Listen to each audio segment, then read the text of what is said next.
So, today we're going to talk about how to build rapport with buyers. Understanding the buyer's needs and preferences, you're going to want to listen actively. Take the time to listen carefully to your buyer's needs, preferences, and concerns. Understanding their lifestyle, budget, desired location, and type of property they are looking for will help you tailor your services to meet their specific requirements. Ask detailed questions. Don't hesitate to ask the detailed questions about their must haves and their deal breakers. This will not only help you narrow down the search, but also show your commitment to finding the perfect property for them.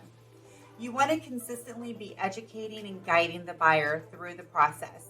This is really important to build rapport. Provide your buyer market insights. Equip your buyers with up-to-date information about market conditions, trends, and pricing in their desired area.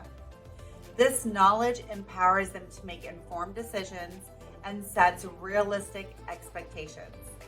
A step-by-step guidance will clearly outline the entire home buying process from pre-approval for a mortgage to closing on the property.